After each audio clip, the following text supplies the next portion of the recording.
Oke lur, apa kabar kalian semua? Jangan lupa makan karena besok kita akan bekerja lagi lur. Hehehe. Jadi film kali ini berjudul Escape yang disutradarai oleh Lee Jong Pil. Sebelumnya saya ucapkan terima kasih untuk kalian semua yang sudah support channel ini. Dan yang baru kenal channel ini, saya harap bisa membantu untuk tembusin 1000 subscribe pertama ya lur ya. Agar channel ini terus berkembang dan juga buat upah ngopi saya lur. Untuk bikin film ini lur. Hehehe.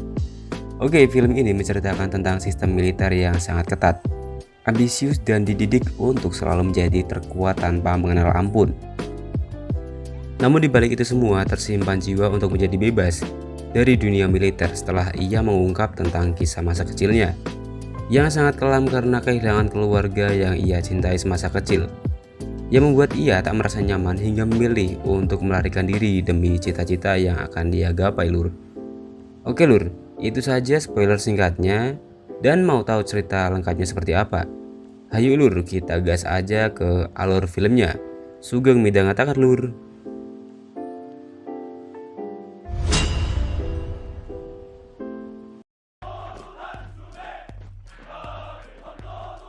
Di awal cerita, kita akan diperkenalkan dengan seorang kepala prajurit KPA yang dikenal sangat dekat, ramah, dan setia terhadap sesama KPA sekaligus menjadi tokoh utama di film ini, yakni si Kyunam, seorang kepala prajurit tentara Korut. Namun selain itu, ia juga memiliki bawahan yang sangat patuh, selalu segan dan dekat dengan dirinya, yang bernama Dong Yuk, si ahli strategi militer.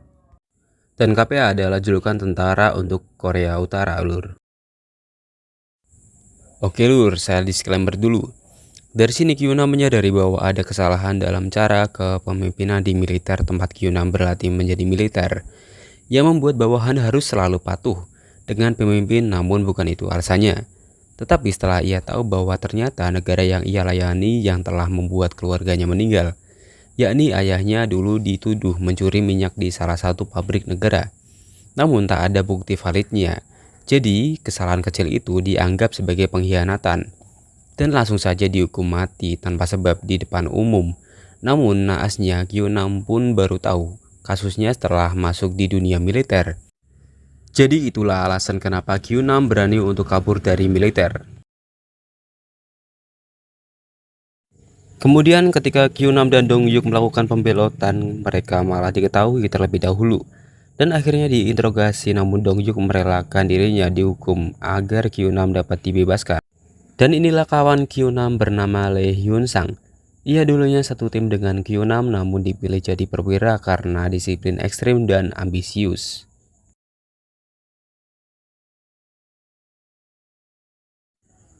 Oke lur, disclaimer lagi ya.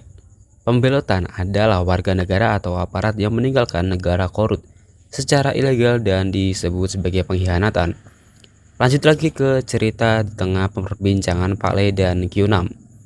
Ternyata Pak Le belum tahu jika dulu perintah hukuman mati yang ia tanda tangani itu adalah korbannya ayahnya Kyunam. Dan Kyunam sudah terlebih dahulu tahu kasus ini. Tapi ia memilih untuk diam dan memilih untuk keluar dari dunia militer ini.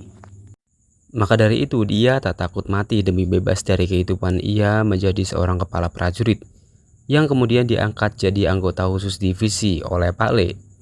Tetapi itu hanya manipulatif saja agar Pak Le dapat menebus rasa salahnya akibat menyetujui hukuman mati ayahnya Kyunam.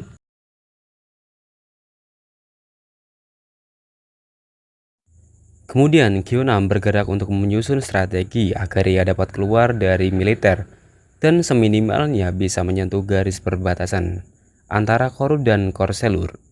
Makanya segala cara ia tempuh supaya dapat lolos dari pengecekan setiap pos penjagaan. Ternyata taktik Kyunam sangat menarik lur, tapi agak maksa sih sebenarnya. Kemudian ia sampai di perbatasan Hyupong atau pos penjagaan terakhir sebelum nantinya sampai di perbatasan negara Korut dan Korsel. Bensin mobil yang ia pakai ternyata habis dan menaruh kecurigaan para prajurit yang kebetulan sedang patroli, sekaligus untuk kegiatan pemindahan para pembelot. Dan akhirnya mau gak mau Kyunam berbohong menjadi utusan negara agar ia dapat lolos dan kabur bersama Dong Yuk.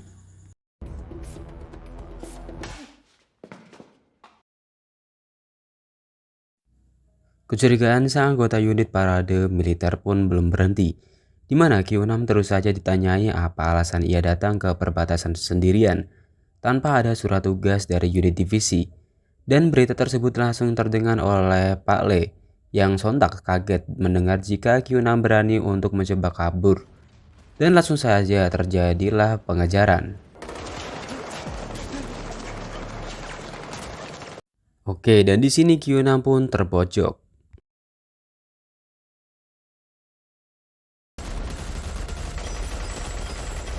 Tetapi Q6 tak habis ide, ia pun mengelabui para ajudan Pak Le yang memberondong senjata dengan melumuri wajahnya dengan darah, supaya Pak Le mengira jika Q6 telah tewas.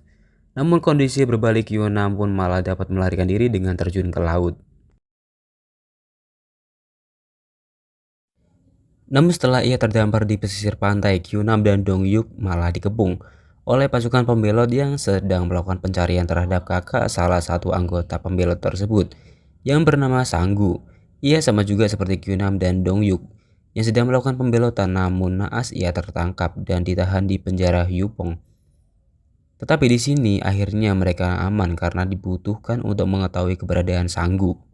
Setelah mereka merencanakan untuk penjemputan Sanggu di pagi harinya, Q6 dan Dong Yuk pun melupakan jika mereka sedang dikejar oleh pasukan Pak Le.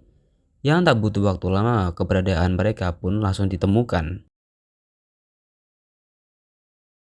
Ya, tetapi di sini Q6 memilih untuk mengelabui pasukan Pak Le, yang mana supaya mereka semua tak dihabisi oleh pasukan Pak Le, yang jumlahnya begitu banyak dan menyerang Q6 dan lainnya secara membabi buta. Sampai akhirnya Dong Yuk tertembak, dan terpaksa untuk Q6 mencoba menggendong Dong Yuk supaya tak tertangkap. Dan mendengar hal ini, Pak Le pun marah ke pemimpin pasukannya yang gagal untuk mengejar Q6 dan Dong Yuk karena dilindungi oleh pasukan pembelot lainnya. Bahas gitu ya. Scene pun berlanjut di mana setelah Q6 dan Dong Yuk telah lolos dari kejaran pasukan Pak Le, Q6 dan Dong Yuk secara diam-diam bergabung ke pasukan perbatasan demi tidak diketahui oleh Pak Le, yang sekarang melakukan sayembara untuk mengejar Q6 dan Dong Yuk dengan hadiah prestasi sebagai pahlawan serta dinaikkan jabatannya, lur.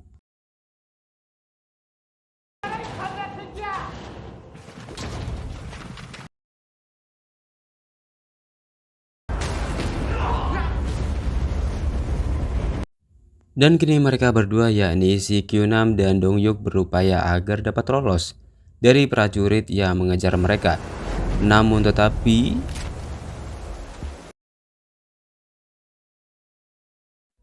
ya, Dong Yuk malah tertembak karena ketahuan saat ia mengambil kalung untuk hadiah ibunya.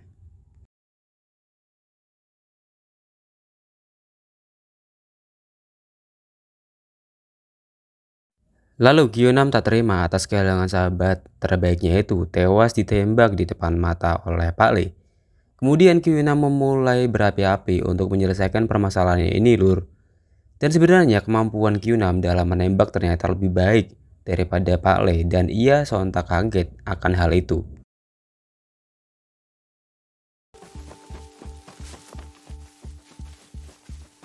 Segala upaya dilakukan oleh Q6 yang sangat yakin jika ia dapat lolos dari kejaran Pak Le. Sampai segala rintangan pun dapat ia lewati dengan mudah. Mulai dari lahan penuh ranjau dan lumpur hisap pun ia libas tanpa rasa ragu sedikit pun, lur, demi agar bisa lolos dari dunia militer.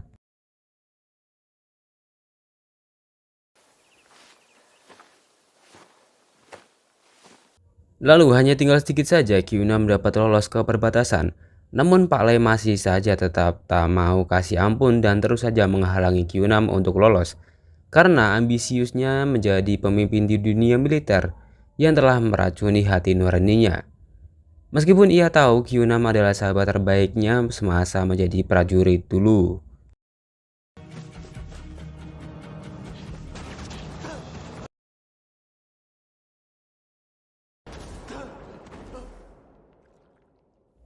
Ya, tetapi dengan seluruh tenaga yang ia punya sekarang dan dengan banyak peluru yang bersarang di tubuhnya, akhirnya Q6 telah lolos menjadi pembelot, telur.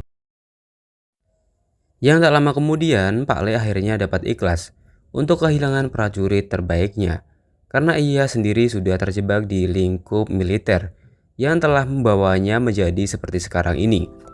Lalu dengan kehidupan yang barunya Kyunam, ia menemui ibu Dong Yuk sebenarnya untuk menyampaikan pesan kematian anaknya. Namun ia tak tega untuk menyampaikannya dan akhirnya ia pun berbohong atas keberadaan Dong Yuk. Dengan raut wajah penuh senyum, Kyunam pun akhirnya dapat lolos dan berpindah status warga negaranya dan film pun berakhir. Oke lur, gimana untuk spoiler film kali ini? Mungkin untuk ceritanya sih biasa saja, namun makna dalam film ini patut kita contoh lur. Seperti halnya saat Kyunam memutuskan diri untuk pergi dari dunia militer. Walaupun berat, tapi ia berani ambil resiko untuk mencoba hal baru. Karena setelah ia mencari tahu sendiri siapa orang yang telah menghukum mati ayahnya dan ternyata tak lain adalah kawan seperjuangannya sendiri. Dan ia berjuang untuk mendapatkan sebuah kebebasan dan memperjuangkan harga diri. Dan memang saja lur, banyak yang segan dengan film ini karena membawa nuansa kehidupannya sangat kental. Untuk rating film ini sendiri terdapat di 6,4 dalam IMDb. Dan film ini cocok untuk kalian yang menyukai genre film action sekaligus adventure karena pembawaannya yang mudah kita resapi lur. Jadi makna yang menurut saya yang bisa diambil adalah teruslah berjuang untuk meyakini kata hati kalian dalam menggapai impian, karena sukses atau tidaknya tujuan kita bukan paksaan melainkan dorongan atas diri sendiri. Dan itu patut kita syukuri lur. Dan jangan lupa lur untuk komen, like, dan share-nya juga untuk kalian yang suka dengan film ini, sekaligus agar membantu channel ini untuk terus berkembang lur. Sugeng tindak lur.